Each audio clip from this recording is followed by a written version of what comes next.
A humanidade experimentou ao longo dos séculos várias ondas migratórias, ocasionadas muitas vezes por mudanças climáticas, por guerras, por doenças, em busca de recursos.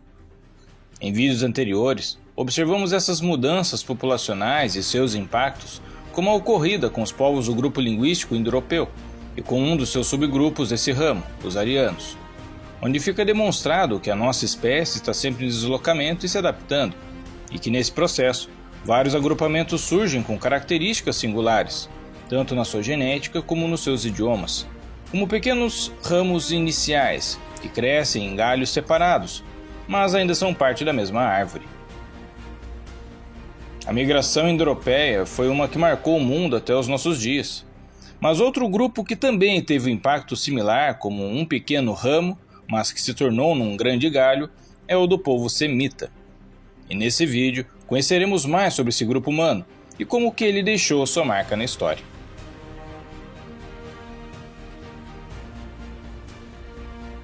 A palavra semita foi cunhada por estudiosos da Escola de História de Göttingen, sendo o principal nome do estudioso August Ludwig von Schlosser, que desempenhou um papel importante na criação de uma base mais científica para a pesquisa histórica.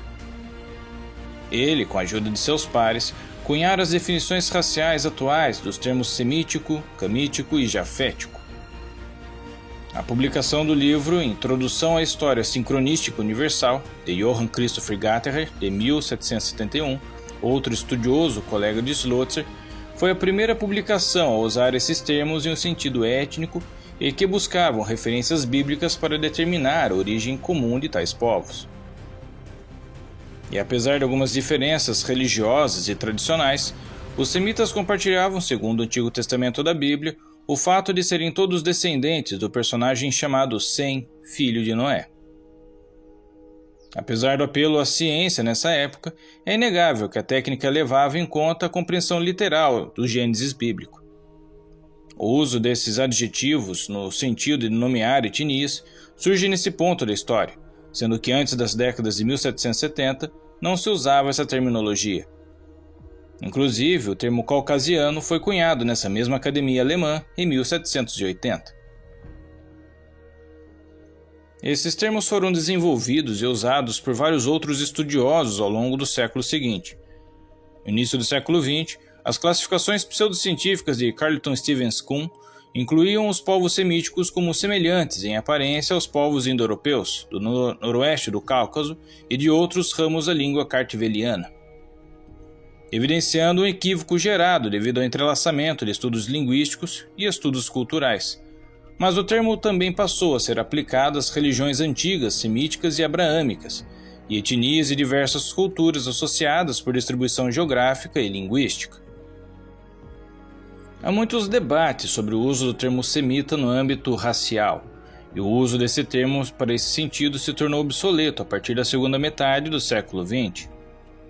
O que é entendido atualmente é a relação deles em termos linguísticos. A expressão semita é usada para se referir a uma família linguística de povos que tinham esse ramo linguístico em comum, tanto nas variantes antigas como nas modernas, que são originárias do Oriente Médio.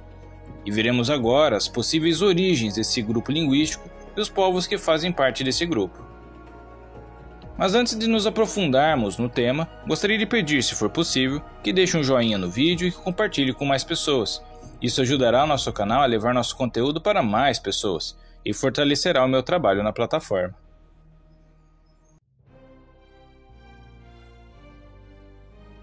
O ramo semítico é um membro da família linguística afroasiática, onde se originam outros ramos, e presume-se que os grupos falantes do primitivo ramo proto-semítico, que daria origem a todo o tronco linguístico, tenham alcançado a Península Arábica por volta do quarto milênio AEC, a partir de onde as línguas semitas posteriores iriam continuar a se espalhar.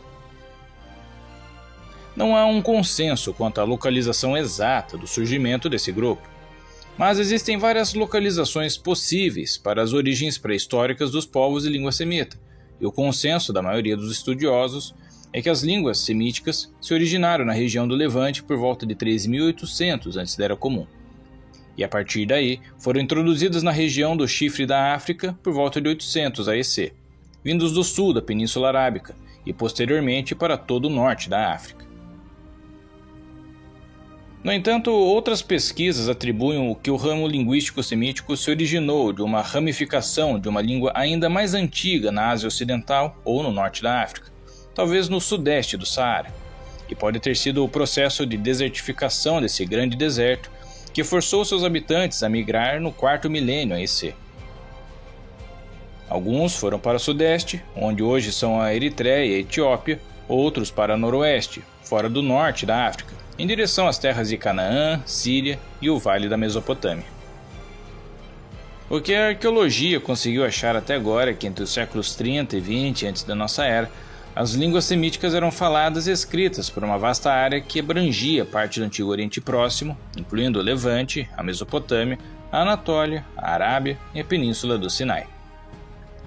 A primeira evidência escrita de linguagem semítica foi descoberta nas ruínas de Ur, onde inscrições em uma tigela enviada para o rei pré-sargônico chamado Mesquiang Nuná, da cidade de Ur, é o exemplo mais antigo de escrita acadiana, um idioma diferente do sumério, uma língua que já dominava a região nesse período e que não era semita.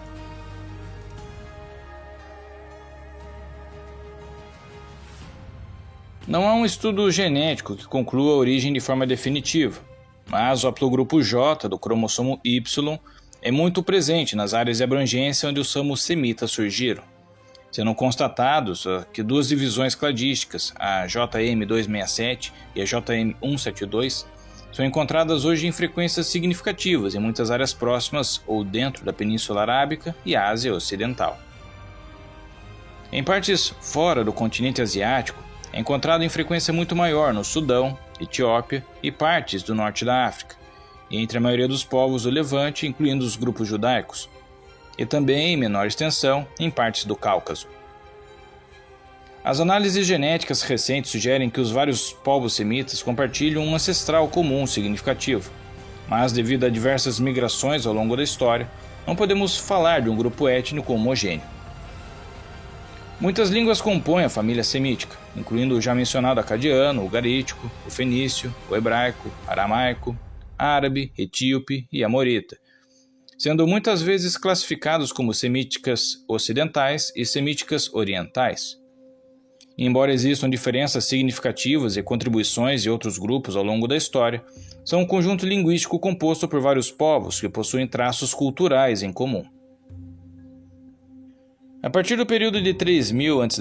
em diante, muitas cidades-estados da Mesopotâmia passaram a ser governados por governantes de origem semita, de língua acadiana, como nas cidades de Esnuna, Quis, Izim, Ur, Uruk, Adab, Nippur, Eridu, Dilmun e Larsa. Durante esse período dos séculos 27 a 26 AEC, outro povo de língua semítica oriental, os Eblaitas, aparece no norte da Síria. Eles fundaram a cidade-estado de Ebla, cuja língua eblaíta está intimamente relacionada com o acadiano da Mesopotâmia.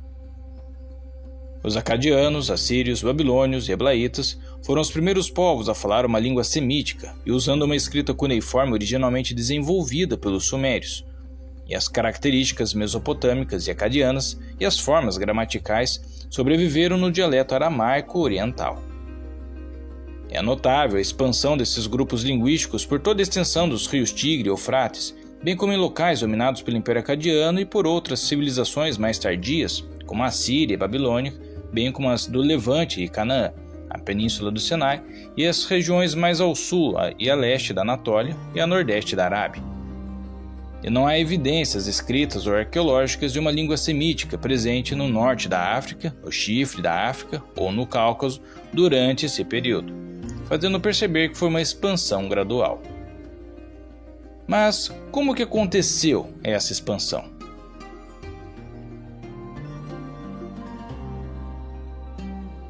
No final do 3º milênio AEC, as línguas semíticas orientais como o acadiano e o eblaíta eram dominantes na Mesopotâmia e no nordeste da Síria, enquanto as línguas semíticas ocidentais como o amorita, o cananeu e o ugarítico eram provavelmente faladas da Síria até a Península Arábica, sendo o árabe antigo parte do ramo semítico.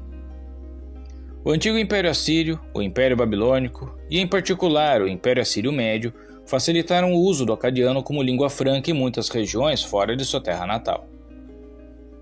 E a partir do segundo milênio AEC, um pouco mais de dados estão disponíveis graças aos registros derivados e escritos proto-sinaíticos ou proto-cananeus de cerca de 1500 AEC, e produziram as primeiras evidências de uma língua semítica ocidental, de onde aparecem os dialetos cananeus. Entre os séculos 13 e 11 AEC, vários pequenos estados de língua cananeia surgiram no sul de Canaã, uma área aproximadamente correspondente aos modernos Israel, Jordânia, territórios palestinos e Península do Sinai. Estas eram as terras dos povos conhecidos como Edomitas, Moabitas, Hebreus, Amonitas, e todos os quais falavam línguas cananeias semíticas ocidentais. No século XIX antes da nossa era, uma onda semelhante de semitas de língua cananeia entrou no Egito, e no início do século XVII, esses cananeus, conhecidos como Ixos pelos egípcios, conquistaram o país, formando a 15ª dinastia.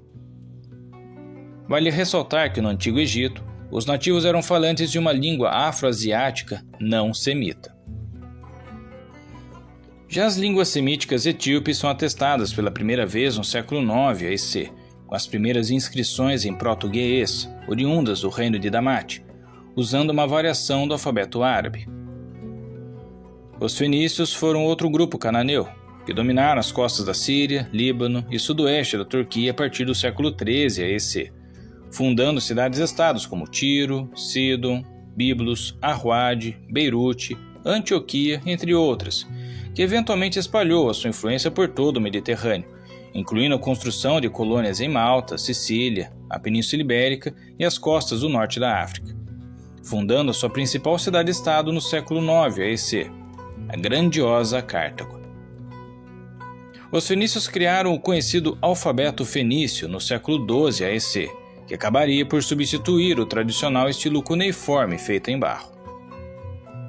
Mesmo com a ascensão dos persas aquemênidas, um grupo de origem indo-europeia, o aramaico foi mantido como língua franca em seu império, mas a dominação do aramaico como ramo linguístico terminou com o Império Macedônico, e com o seu sucessor, o Império Seleucida.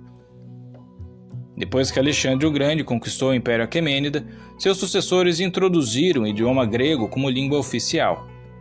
No entanto, isso não afetou as línguas faladas por povos semíticos, que continuaram a falar em grande parte o aramaico.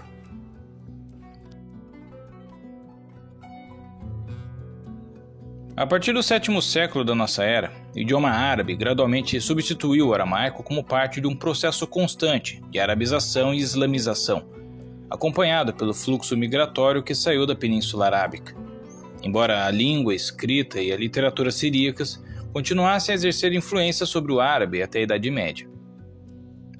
No entanto, vários dialetos aramaicos orientais sobreviveram como línguas faladas pelos atuais assírios que vivem hoje espalhados em várias partes do Oriente Médio. O aramaico ocidental dos próprios povos arameus está agora quase extinto, com apenas alguns milhares de falantes existentes no oeste da Síria. Os semitas estão intimamente ligados com a origem das 3 grandes religiões monoteístas do mundo: o cristianismo, o judaísmo e o islamismo. A religião judaica nasceu entre os povos hebreus e se espalharam pelo mundo muito em razão da invasão dos povos romanos no século I da nossa era. Essa grande dispersão que se deu é conhecida como a diáspora judaica, que resultou na formação de grupos de judeus pelo mundo e no estabelecimento de novos contatos culturais. Assim sendo, as características originais mantiveram-se mais fortes apenas entre os grupos que permaneceram no continente asiático. Houve outras migrações promovidas, além das que passaram os judeus e os árabes. O grupo semita não é um grupo étnico homogêneo, porque houve ao longo do tempo a movimentação e encontro de diversas culturas que originou novas características, como é o caso do grande número de línguas que passaram a compor a família semítica. Os povos árabes e hebreus são os que mais se destacam dentro da linhagem semita.